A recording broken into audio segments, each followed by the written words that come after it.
5ஆம் அதிபதி 9ஆம் இடத்தில் இருந்தால் அப்படிங்கிறத நம்ம பார்க்க போகிறோம். 5ஆம் அதிபதி அப்படிங்கிறது பார்த்திங்கன்னா குழந்தைகளை சொல்கிறோம். 9ஆம் இடங்கிறது பேரண்ட்ஸை சொல்கிறோம்.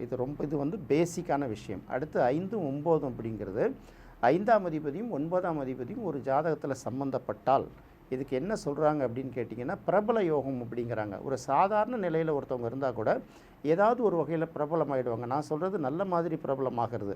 5 9ம் சம்மந்தப்படும் போது நல்ல மாதிரியான பிரபலம் ஆகிடுவாங்க. இதில் ஏதாவது நெகட்டிவ் கிரகங்களை உள்ளார வந்து தலைகீழ கவுத்து விட்டால் தான் நெகட்டிவான விஷயங்களை செஞ்சு பாப்புலர் ஆகிறது அப்படின்னு பார்க்கலாம். இதுக்கு பேரே 5 9 சம்மந்தப்பட்டாலே பிரபல யோகம்னு பேர். 5ஆம் அதிபதி 9ஆம் இடத்துல உட்காந்தாலும் சரி, 9ஆம் அதிபதி 5ஆம் இடத்துல உட்காந்தாலும் சரி, ஒரு குடும்பம் என்ன நிலையில் இருந்தால் கூட வறுமையில் கூட இருக்கலாம், ஓரளவு நார்மல் குடும்பங்களில் கூட இருக்கலாம். ஆனால் அந்த குடும்பத்தில் பிறந்த பிள்ளைகள் வளர வளர பார்த்திங்கன்னா அந்த பிள்ளைகளால் அந்த குடும்பம் வந்து பெரிய அளவுக்கு டெவலப் ஆகும், புகழடையும். இந்த மாதிரி ஒரு பிள்ளையை பெற்றிருக்கீங்கிறது நம்ம பெருமைப்படுறோன்னு சொல்கிறோம்ல. 5 9 சம்மந்தப்படும் போது அந்த மாதிரி நடக்கும்.